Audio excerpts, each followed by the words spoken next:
So ayan mga mare, ito na yung magbabalsamar. Ang mga kumare kong expired. Yes. Ang aking paborito na makeup artist, si Davidson. Siya ang magaling na makeup artist ng Tacloban. Kaya kung sino man magpabalsamar sa inyo, oo, dito sa Leyte, i-contact nyo lang to. Anong Facebook mo?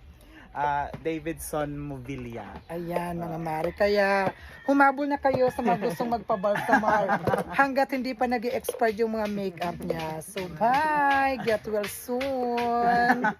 Kayo din, ayan yung mga alipuris niya. Itong dalawa. Dalawang yaya. Yes. So ayan, ito na ang simula ng pagbalsamar. Kaya abangan nyo mamaya ang kompleto na Ricardos. Di ba Mare? Yes.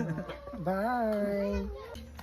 So ayan mga kumari kong expired, tapos na yung pagbabalsamar namin ni Camille. So comment down below kung ano yung huling habilin nyo sa amin. Di ba? Anong huling habilin nyo sa Yes! amin? Mag-comment kayo dyan. O, diba? Para kami. Yes! Kasi sponsor ngayon ng Hera Glow, kaya mamaya papakita naman sa inyo kung anong kaganapan. Of course, magta-thank you tayo sa atin makeup artist from Tacloban. Thank you for trusting us, Amor and Camille. Siya palagi Thank makeup you. artist ko. So, thank you so much, Mare. At sa mga gustong magpa-makeup, i-message nyo lang siya. Nandito lang siya sa Tacloban City Jail. Yes, thank you. Yeah, Get well wala soon. Thank you.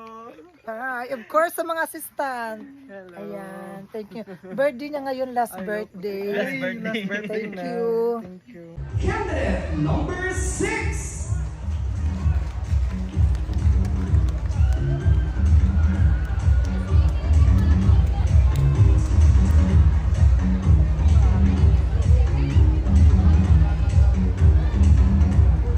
Once again, presenting the award is the most popular influencer in social media nowadays. We have Miss Amor.